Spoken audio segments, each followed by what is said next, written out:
Let me go straight across to Veena Sikri, who is joining us on the broadcast.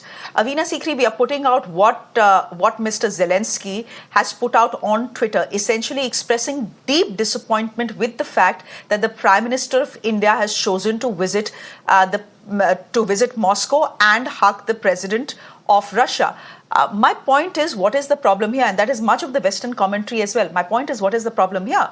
Given the fact that Prime Minister Modi has hugged President Zelensky as well in the past.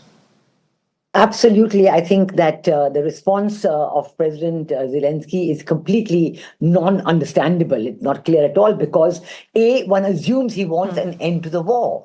And if you want an end to the war, to the Russian-Ukraine conflict, all parties have to be involved in bringing the war to an end, in bringing the conflict to an end. Having meetings which seek to exclude Russia or isolate Russia or treat Russia as a pariah state is not going to bring you any solution.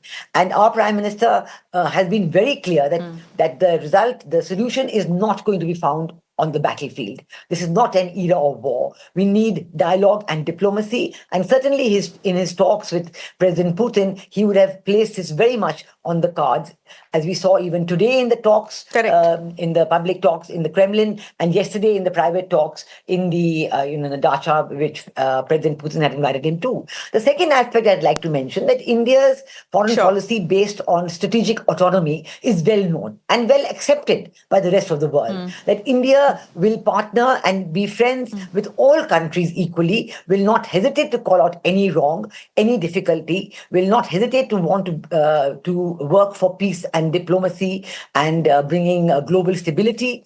But we will always keep our own interests in mind, and this will be the primary factor which will drive our foreign policy decisions. So this has been well known, and even the West has fully accepted it. The West has never objected to India buying petroleum products from Russia, because they well know that these petroleum products are being refined in India and then being re-exported. At least some of them are being re-exported to Europe. So I think that there is a very well-known balance on these matters. And we have explained all this to our partners in the West, to USA, to UK, to France, to all other countries. And they understand it very well. Rather, I would say they appreciate this as containing in itself the potential for India serving as a peacemaker. India having a role in creating a peace process. Peacemaker, correct. I'm not saying it's going to happen in the next few days, but certainly it has potential.